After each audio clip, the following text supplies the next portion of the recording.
Hey guys, welcome to GymASHtics with Ashley. So this is our first episode. We're gonna have a little fun here. I want to help you guys keep your upper body strength while you're stuck at home. There's more that you can do than you probably realize that will help with upper body strength. I know most of you don't have a rig or rings or anything like that. So I will give you a few demos of things you can do with your living room furniture, such as this, coffee table, couch, and hopefully that will help. So today, this episode I want to dedicate especially to my rising stars, Mindy and Christine. They were always faithful about coming to my gymnastics class at noon, and I'm missing them. And so hopefully they'll do this and maybe even post a video or a picture to crossfitladukewad@gmail.com. So we'll start out first with a little bit of a warm-up. So I'm going to show you the warm-up we will do. To start, let's just do some arm circles. So starting with your thumbs up, we're gonna start small circles going forward and then getting bigger as you go. About 10 circles is good, something like that. And then do the same going backwards. So starting small and then rotating your arms backwards, getting bigger as you go. All right. And then we are going to do some push-up dogs, that's right, push-up dogs. So going to a push-up either off of your toes or your feet, you'll do a push-up into that downward dog. All right, so we'll go for 5 of these.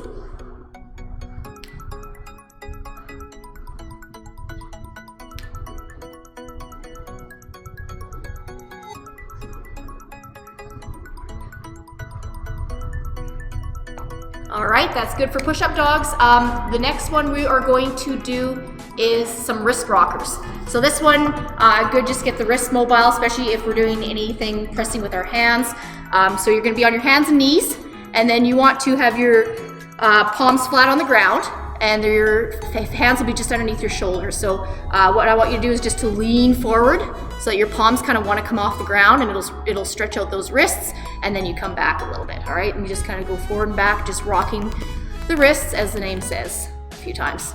All right, and then you can even position your hands with your fingers pointing to the sides and then go side to side. Again, stretching the wrists out. And then the last one would be your fingers pointed back, inside of your arms pointing forward, and then you just slowly come back. Don't force anything. It shouldn't hurt, it should just stretch.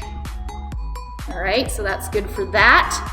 And then the next move we'll do is scorpions. So that's a lot of people's favorite move here. Just stretching out the shoulders and the spine. So I'll just give a little demo here. We'll do 5 per side of this.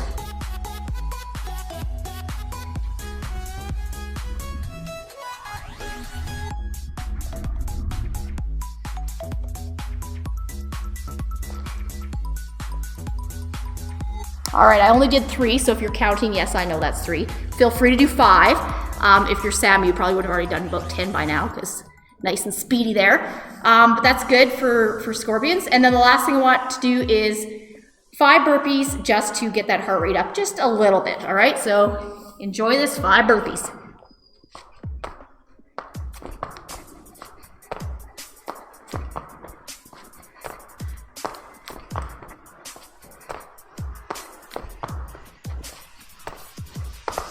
All right, that's our warm-up. So hopefully you're warm with that. That worked for me. So now what we're gonna do, guys, is go over the movements that you can do in your living room or house or whatever to help with that upper body strength. So the moves we're gonna cover today is going to be dips. So whether that's on a couch or a bench or a chair or the coffee table, find something that's solid, that's not gonna tip over, and do some dips. So the first one I'm gonna show you with that dip would just be the straightforward coffee table dip, all right? So if you notice here, I'm going to have my back right close to the edge of the coffee table, hands nice and solid there, my palms are on, straight arms starting at the top, locked out, and then my feet are out in front of me, just nice and straight, and then I'm gonna come down until my upper arms are about parallel with the top of the coffee table, and then come back up, all right? So don't go too deep. We don't want any pain or anything. You just wanna go to that 90 degree and then coming up out of that. If these are really easy for you, do the tempo. So come down really slow, nice and controlled, and then fast up. All right, so doing like sets of 10s of these and then taking a break, that's good. You know, maybe 3 to 5 sets of 10 of these dips. Another option you can do, and I'll show you, is putting your feet elevated up. So I could do dips on the coffee table with my feet on the couch, if you allow that in your house. So I'll just give a little demo of that. Yeah, right here. Let's slide this back. Actually, I'm going opposite. We're going opposite. We're gonna do coffee table to couch, your hands on the couch, just so mom doesn't get mad. All right, so then we go down and up. So your feet are elevated, so that makes it slightly more challenging, going down and up like that. Again, tempo is really good for that, so you can give that a try. So that's our dips. The next one I'm gonna do is wall walk. So make sure if you have a wall that's got no pictures and you know that you have enough space to kick up and come down carefully, safely.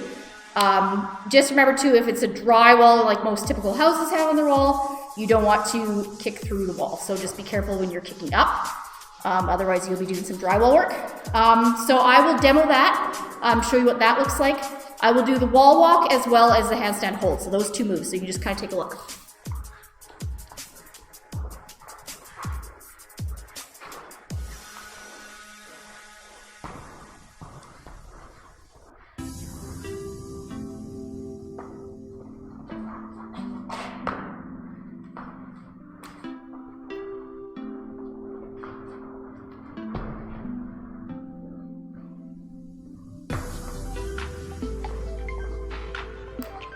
All right, so those are those two moves there.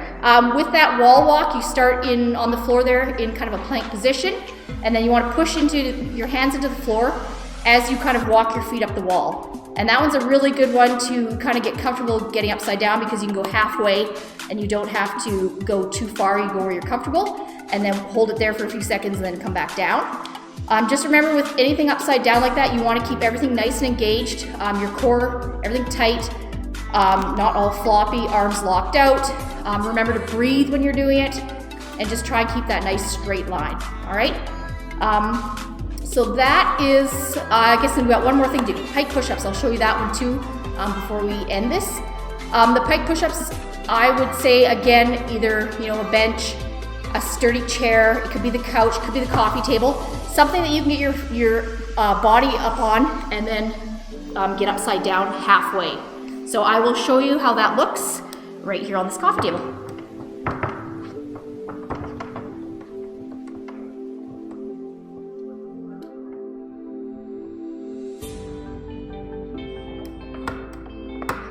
All right, so if you notice, my hands are stacked underneath my shoulders, and then the top of my head touches the ground. So something I don't want to see you do, unless you're doing it on purpose for incline push-up or decline, is going out on an angle. All right, you gotta be upside down to make it work good, all right, for that upper body. So that's our pike push-up. And I think that's all we have to go over for today. So yeah, give it a go. I would say do, sets of 10 reps, maybe do 3 to 5 sets depending how you're feeling, and take rests as you need between the sets. And it should be a pretty good upper body challenge for you to do.